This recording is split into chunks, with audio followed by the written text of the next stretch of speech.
Hi everyone, I hope you're all well. Welcome to the first in a new series about Lotus cars, this one featuring the Evora. In this series I'll be looking at the Evora, its inception, its model history and a look under the skin of the car.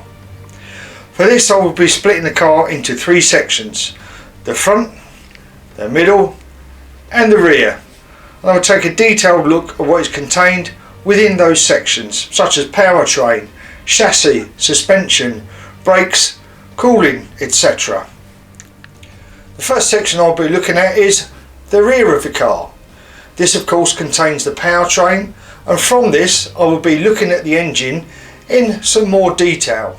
I'll be highlighting its construction and any relevant recalls and service bulletins that are related to that engine. But first, let's go back to 2006. when the project started with the code name Eagle. This would be the first completely new car from Lotus since 1995 with the Lotus Elise. Lotus wanted a car to rival the Porsche 911. A big ask indeed, as the budgets involved at Porsche are considerably more than what the Lotus budget was. Lotus wanted a bigger car with a bigger engine, more comfort and something more usable than the current Elise and Exige. Now, some notable Lotus personalities were involved in this project. From an engineering and handling perspective, we had Roger Becker, the legendary Roger Becker, and his son Matt Becker. So we knew the Eagle would handle and ride like a true Lotus. The car exterior would be designed by Steve Krins, with the interior designed by Anthony Bushell under the leadership of Russell Carr, and of course many other talented engineers that Lotus had at the time. The project took 27 months from start to finish, which was pretty impressive. All the staff at Lotus would get a sneak preview of the car before it was launched. We all went to the design studio, had a good look around the car, and I must say most people thought it looked fantastic. So the job was done. The car was launched at the British Motor Show in July 2008. The Eagle had landed. It was well accepted and got a lot of good reviews from the motoring press. Some of the TV shows that looked at it was the BBC's Top Gear with Jeremy Clarkson. Also, Channel 5's Fifth Gear let Tiff Needell loose in the Evora. It all looked good. So let's take a look at the Evora's model history. Now, I won't be talking about limited editions or the motorsport variants. This series is just going to be about major milestones in those particular models. The first 450 Evoras were to be launch editions, which were fully spec'd cars at nearly £59,000. If you wanted a base spec car, that would cost about £49,000, but it was not on offer until all the 450 launch editions were built. In 2009, Lotus built 389 Evoras, and in 2010 498, and I think the decision only to offer the launch edition affected the sales. Some people didn't want all the bells and whistles and all the extras and to pay nearly £10,000 more for it, so I think it may have affected sales just a little bit, but that's just my opinion. It was launched into the American market in March of 2010. In December 2010, which is 2011 model year, the Evora S is introduced, which features a supercharger which gives another 69 brake horsepower. In March 2011, the Evora IPS, Intelligent Precision Shift, is introduced. It's an automatic Evora complete with paddles. In September 2011, the 12 model year Evora is released with some specification updates, and also the S gets an automatic gearbox if you want it. It's called the S IPS. Now the next major milestone is the introduction of the Evora 400 in 2015, an updated version of the then current Evora, not quite the all-new supercar from Lotus as put out by the marketing department.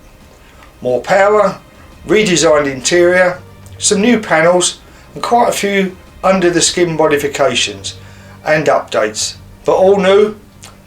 I don't think so. In December 2016, the Evora 410 Sport is introduced, where Lotus got rid of some bits and replaced some bits with carbon fibre to reduce the weight of the car, and fitted a gearbox oil cooler. In October 2017, the GT 430 and the GT Sport is introduced, with more power, revised carbon fibre panels, different wheels and tyres, uprated brakes and suspension, a titanium exhaust and Lotus variable traction control. In March 2018, the GT 410 Sport is introduced. A bit of weight saving, copies of the 430 bumpers but made of composite, not carbon fibre, 3 options on the suspension and an optional titanium exhaust. In June 2019, the Evora GT is introduced into the USA. A bit more power, a bit less weight, 2 suspension options, some carryover panels and brakes from the GT 430 and also a baffled sump. Not much happened in 2020 for obvious reasons, and in 2021 the Evora will cease production with the GT 410 and the GT 410 Sport. It's a shame it's been killed off, as the Evora, in my opinion, was one of the best cars that Lotus ever produced, but due to lack of funding it never really reached its full potential.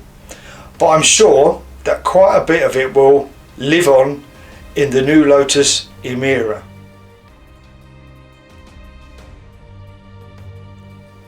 So that's the basic model history of the Evora. Now we'll have a delve under the skin to see what makes the Evora tick. We'll start at the back end first, and one of the constants that endure throughout the life of the Evora is the engine. When Lotus were looking for an engine supplier, why look any further than Toyota? Lotus already had a strong relationship with them and was using their engines in the Elise and Exige at the time, and they are reliable. The engine chosen was a 2GR FE, a 3.5 litre 60 degree V6 with lightweight full alloy construction that had global type approval. It was used in the pretty mundane Camry and the Lexus ES350, producing about 268 horsepower. Now this shouldn't be confused with the 2GR FSE as used in the Lexus GS350, which has direct fuel injection. Incidentally, this engine was not used in any Toyota vehicle in the UK or Europe. As with all Toyota engines, this engine is well engineered and reliable. So technically, what has the engine got? I stripped one down and had a good look inside. It has variable valve timing on both inlet and exhaust cams, all chain driven. One main chain running from the crankshaft to the inlet cam sprockets, and 2 separate chains running off the inlet cam sprockets to the exhaust sprockets, all with their own individual tensioners. They use spring and hydraulic oil pressure to operate these tensioners. The VVT units are hydraulically operated via control solenoids controlled by the ECU. The pistons are of a lightweight slipper type construction, fitted to forged steel conrods onto a forged steel crankshaft. This engine is built very well. Now bear in mind that this engine used in the first Evora and rated at 276 horsepower will go on in the Evora, pushing out 430 horsepower and 460 horsepower in the crazy track tool, the 311. That's 184 horsepower more with no internal modifications at all. But, and there's always a but, start pushing it further and it will suffer conrod or piston failure. So, how did Lotus get these increases? Supercharging, that's how. So why a supercharger and not turbos? Simple reason really, heat management. Turbos obviously get very hot, and the Evora engine bay is very enclosed with little airflow. In December 2010, Lotus announced the Evora S, a supercharged version of the current Evora. It has a Harrop HTV 1320 supercharger which comes from Melbourne in Australia. Now, an interesting point on this is that Toyota Racing Development in Melbourne had already done this on the Toyota Orion, making it the most powerful front wheel drive in the world. So the engineers at Lotus had a bit of a head start with the S. The S was also fitted with higher flow fuel injectors, uprated fuel pump, revised spark plugs, recalibrated engine maps, and produced 344 horsepower. Other modifications were made were a bypass valve on the exhaust, twin front mounted air to oil coolers, and a modified under tray to improve cooling within the engine bay. Now, the next jump in power came with the Evora 400 in 2015 and its derivatives, the 410 and the 430. So where did this extra power come from? Lotus fitted a larger displacement Edelbrock supercharger from the USA, but this one was fitted with a liquid cooled integral intercooler. Engine breathing was improved by revised airbox and a larger throttle body. Also to improve breathing was a new larger diameter exhaust system and a bypass valve. The valve is controlled by the ECU and opens under certain parameters. When the valve is closed, the gases had to circulate through the entire silencer, but when the valve is open, it bypassed the silencer element and more or less went straight through. This made it very noisy, which most people liked, and Lotus fitted a button to open the valve at any time. I'm afraid to say that this button was discontinued on later models as it broke noise regulations. The only service bulletin issued connected to the engine was a recall in 2012, but this was not directly related to the Toyota engine. It was just an oil pipe that Lotus had fitted, which originally in two parts joined by a rubber hose and clips. There was a chance that the pipe could flex at the rubber joint and contact the auxiliary drive belt, wear through and consequently spray oil all over the engine. Not a very good idea. Lotus later manufactured a one-piece pipe to replace this one, and it only affected supercharged engines. So that's the engine covered. 12 years in the back of the Evora, also the Exige and the 311, and to my knowledge never a mechanical failure due to a manufacturing defect from Toyota. Yes, some did blow up, but they were driver issues and not attributable to the engine manufacturer. In the next episode, we'll be staying at the back section of the car and looking at the manual and automatic gearboxes and how Lotus adapted them for their use.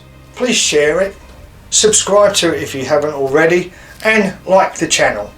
So until the next time, take care and so long from the Lotus Guru.